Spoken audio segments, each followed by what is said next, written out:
Hi, gang. Mr. Herman has gone over the first couple parts of your essay. We have created a really amazing introduction, which I have here. Hopefully, you've been working on your reason one paragraph, your reason two paragraph, and then today or yesterday, because I'm recording this on a different day.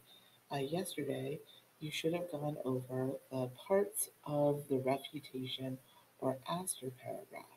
And so those are listed below here. I included them so that when I write, I then delete them as I go so that I know that I've taken care of it.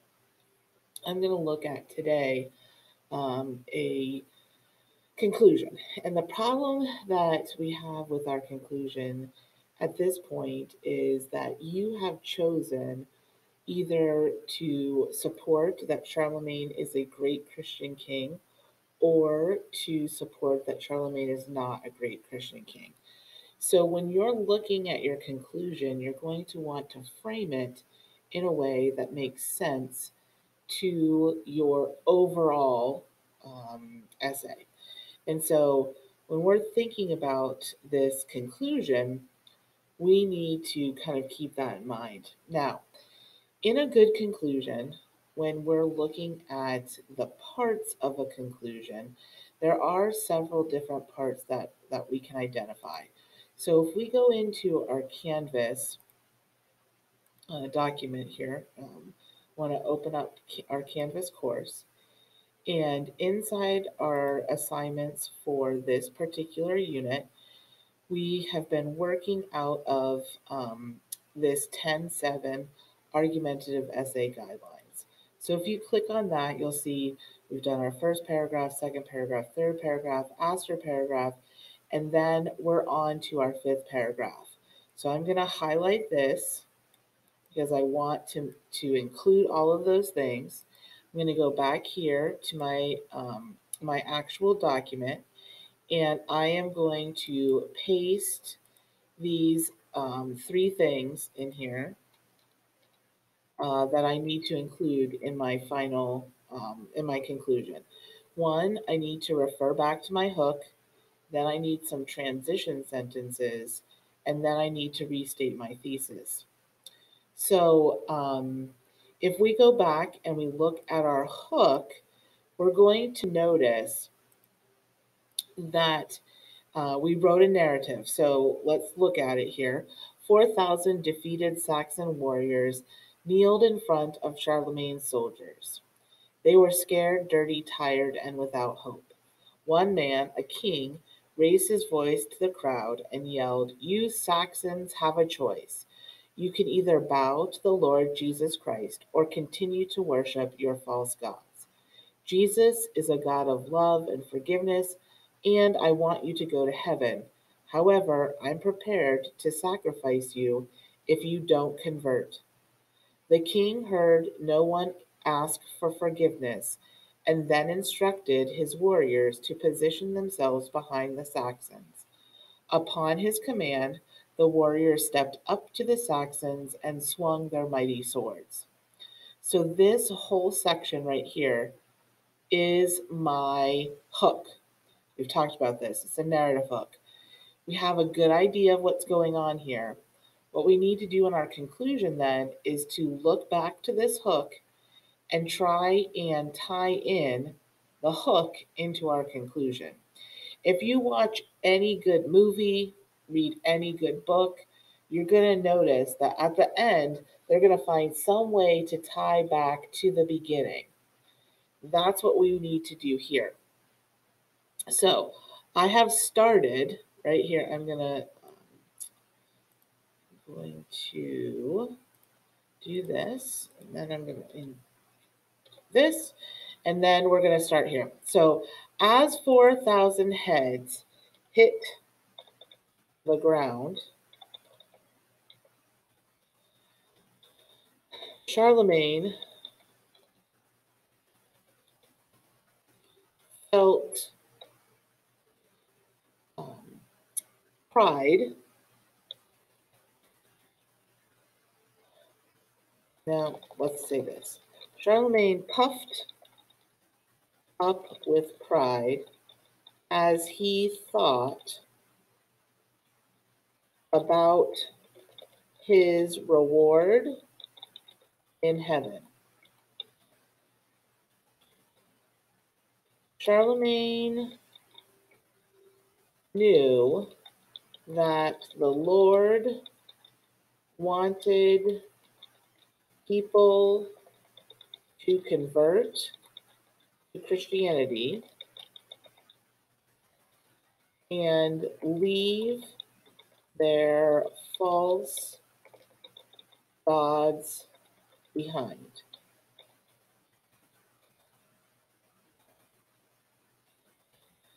Being a part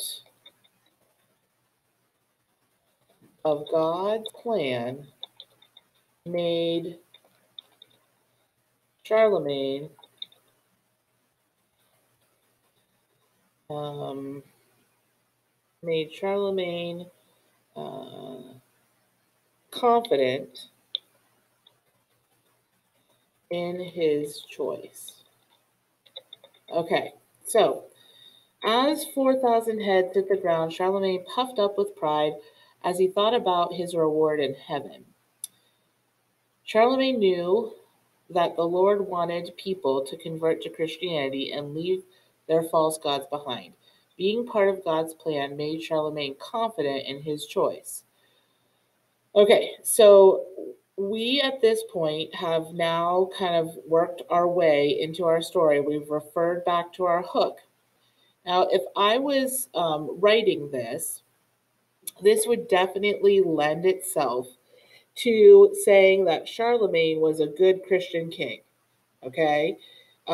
If that's kind of where your mind is going, that's where I would go at this point.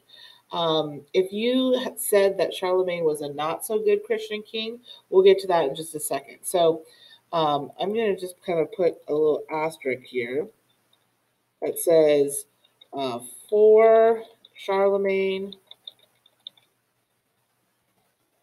being a good or great Christian. Okay, and then we'll do another one here, asterisk for, oops, asterisk for Charlemagne being not a great Christian. Okay, so far we've kind of taken our hook and we've used it to describe if we're gonna say something about him being a great Christian. If we're going to say something about him being not a great Christian, I would still start with as 4,000 heads hit the ground. Charlemagne continued to play God throughout his kingdom.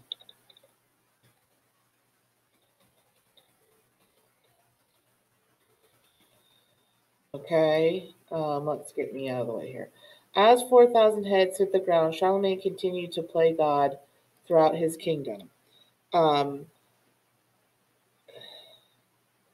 Charlemagne,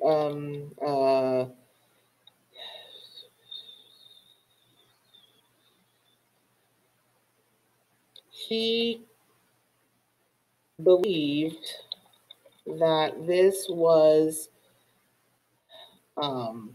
he believed, he believed, he believed that this action was righteous in the eyes of God.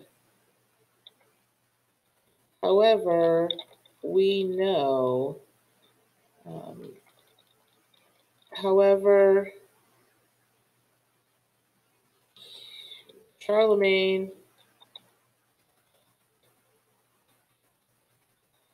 was just another bully. Okay? So we've referred to back to our hook in both of these sections. Okay? Now we need a couple of sentences of transition into our thesis statement. So let's go back to our paragraph about Charlemagne being a good Christian, or our conclusion here.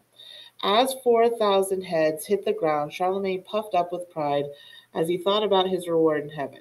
Charlemagne knew that the Lord wanted people to convert to Christianity and leave behind their false gods. Being a part of God's plan made Charlemagne confident in his choice. Charlemagne continued to promote Christianity throughout his empire, throughout the Holy Roman Empire.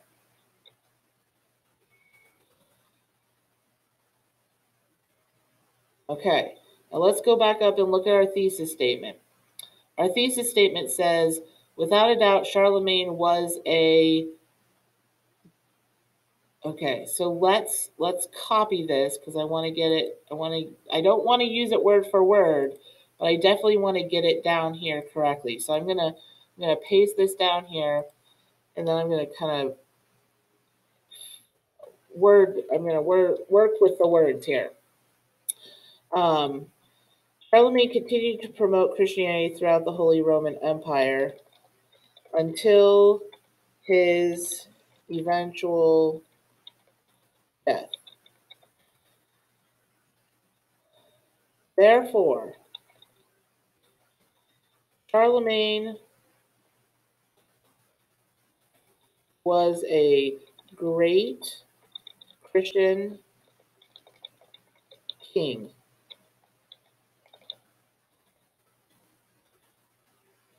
And, it says kind. And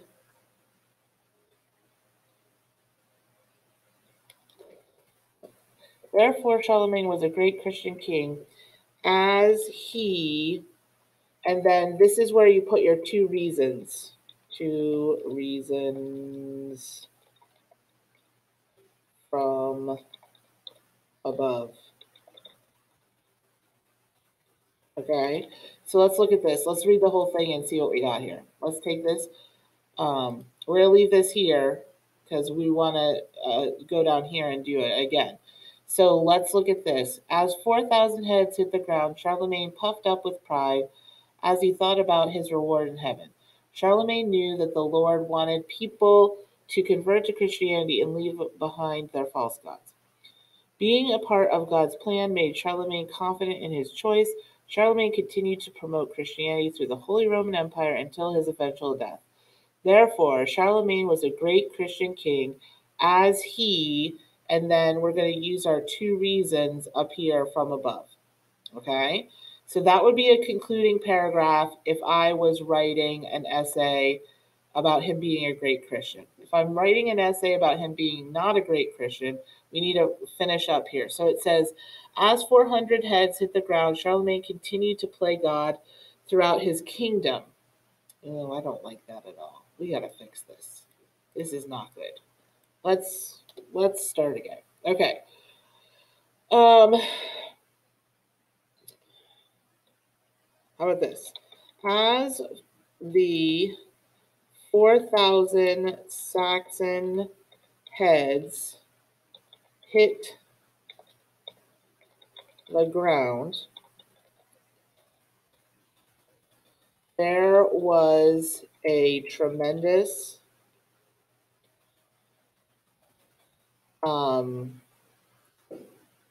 there's a tremendous let's do this. As 4,000 Saxon heads hit the ground, silence descended over Charlemagne's warriors.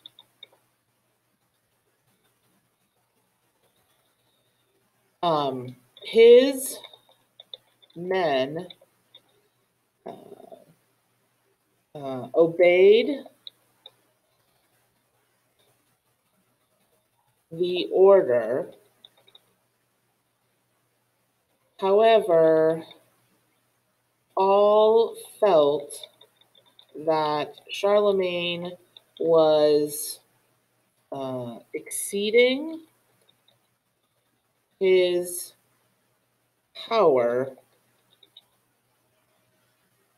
in forcing the Saxons to convert to Christianity.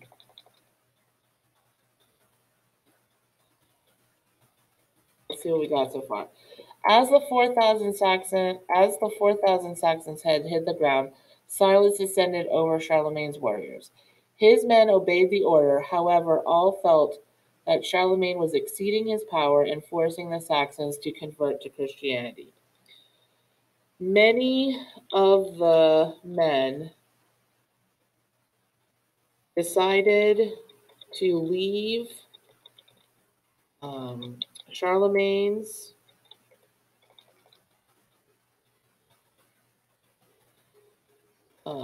army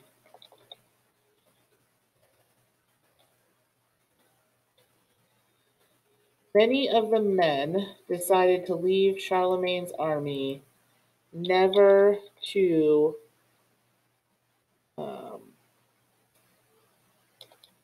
never wanting to participate in something like this again. Okay, there we go. Now that's a conclusion. That's us right here referring back to our hook. Now we need to come up with a couple of sentences of transition. So many of the men decided to leave Charlemagne's army, never wanting to participate in something like this again. This was a typical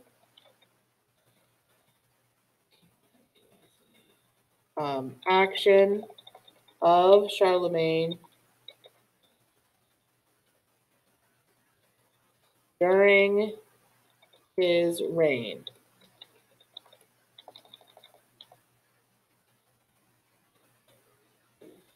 He refused to see the error of his ways and continued to torture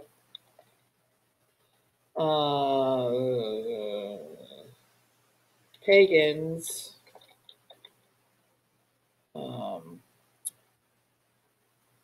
and continue to torture pagans, period.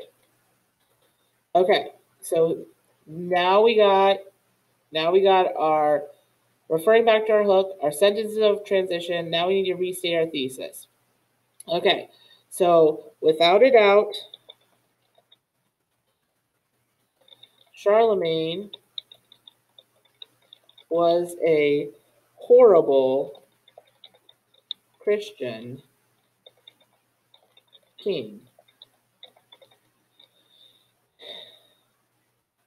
Was a horrible Christian king who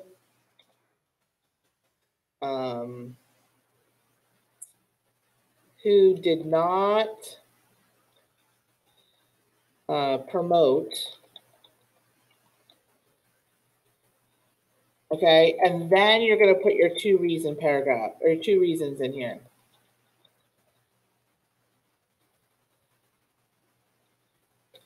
Okay, so you would say, like, without a doubt, Charlemagne was a horrible Christian king who didn't promote the love and forgiveness of Christ, or the Ten Commandments or the teachings of Jesus or something along those lines you would put in here at this point. Okay. So we have two different styles of conclusion. One that's definitely promoting Charlemagne being a great Christian, and then not so great a Christian. At this point, I want you to make sure that you finish your essay, okay? Introduction, reason, aster paragraph, and then your conclusion. Take out all the unnecessary information that we have used as kind of a guide to help us with our essay. And then I want you to submit it to Miss Ledber or Mr. Herman through Canvas so that we can get it graded. Okay, I hope that you have a great day tomorrow. Make sure you're watching some of those videos that we've put up there about Vikings. We're going to start one of my favorite units of the year on Friday, and then we'll continue from there. I hope that you have a good weekend, and we'll talk to you soon. Thank you.